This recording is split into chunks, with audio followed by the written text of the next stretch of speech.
Olympic-sized swimming pool emptying itself every 8 seconds.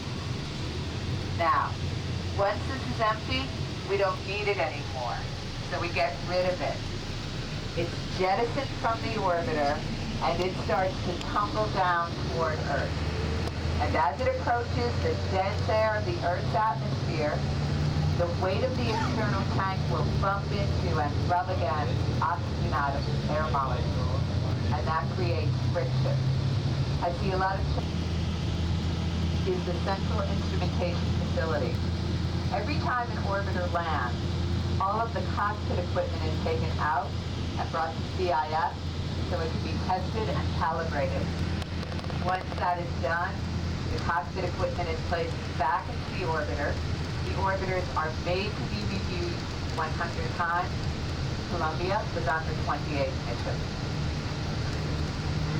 Next up on the right will be the headquarters building.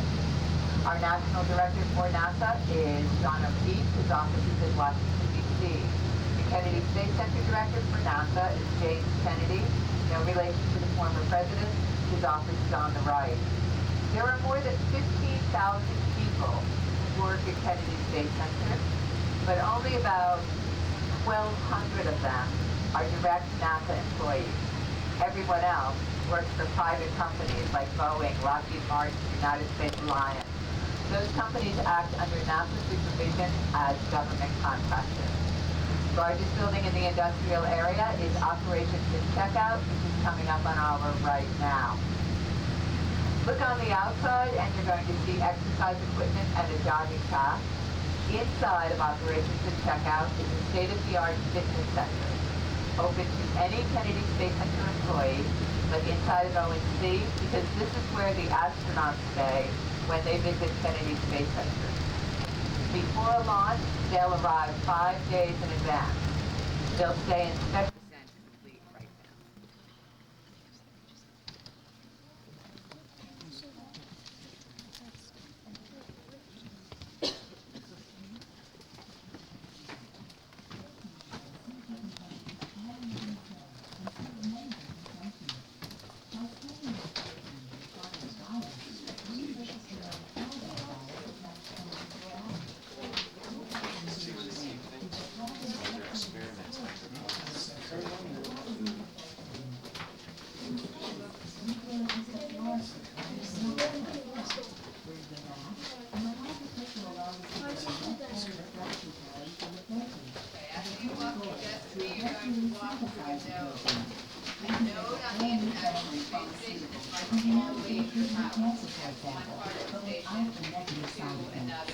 You'll notice all of the windows on node 2.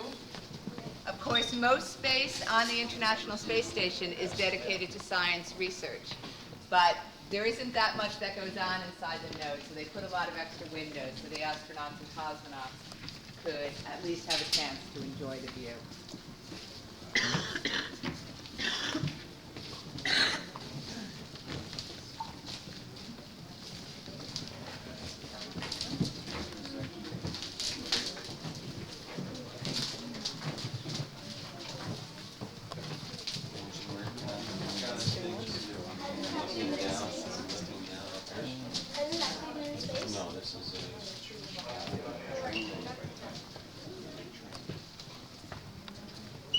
Now you may be wondering, how does a node get connected to a laboratory 240 miles above the Earth?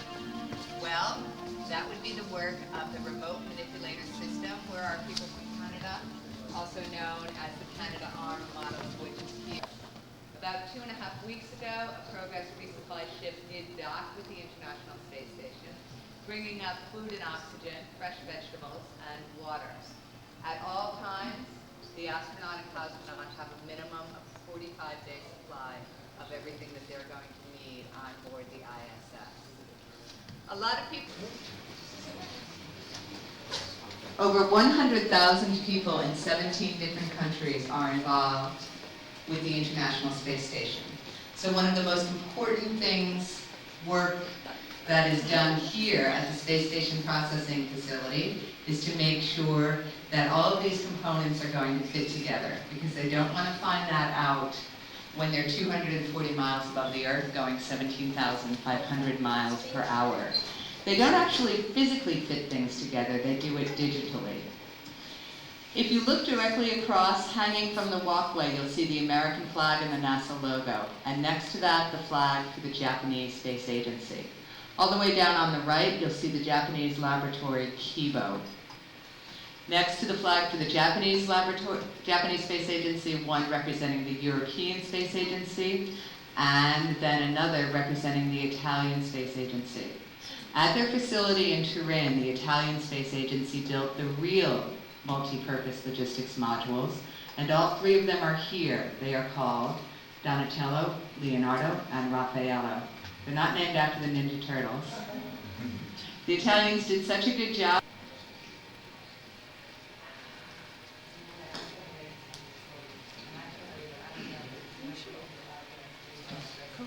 I don't know. Someone asked me that yesterday too. It's my first week back after a while, and I'm done. Okay, folks, we're going to need to go downstairs, please.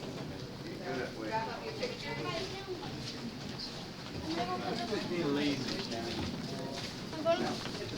Okay, Troy. Just wait. I'm going to catch up to Michael. He'll stay with us.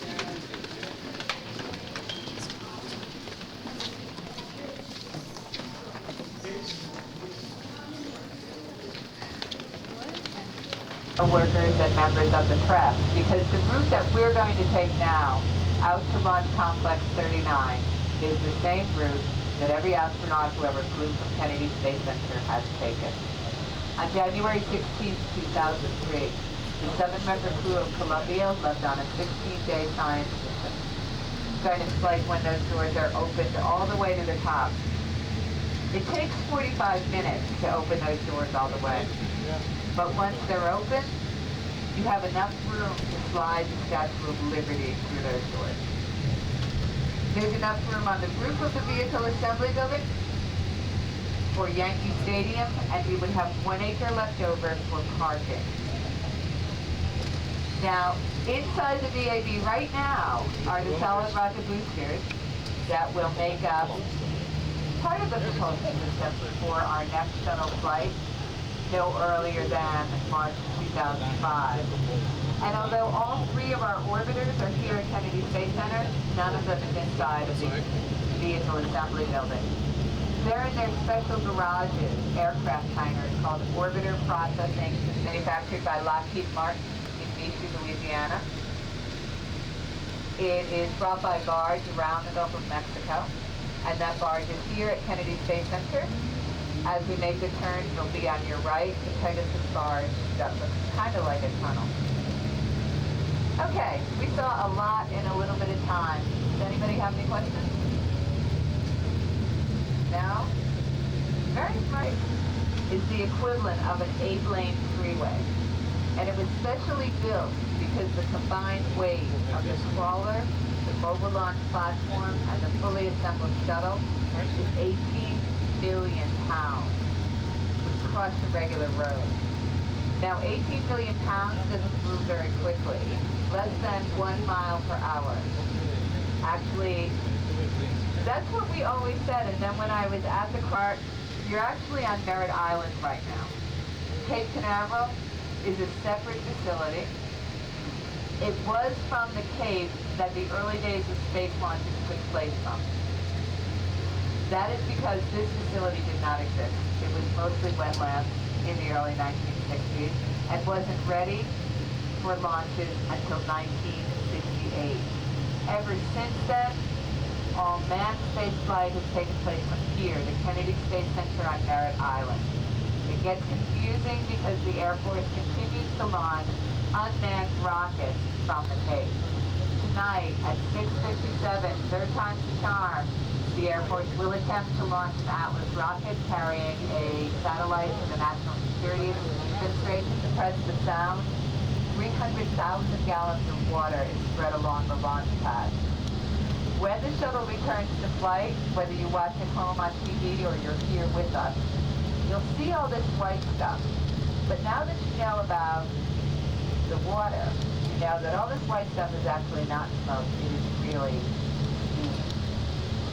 We're about to make our second photo.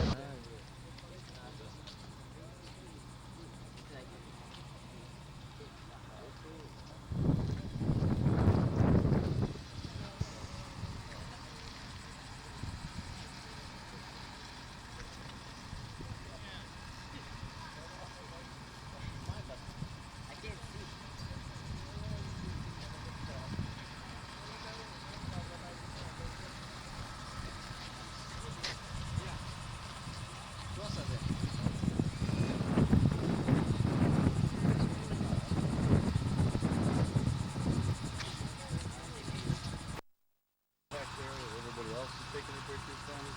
That was it.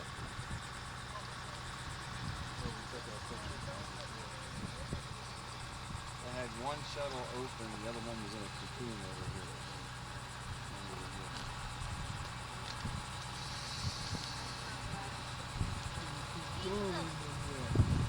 There you go. Stop holding. Nice you can eat.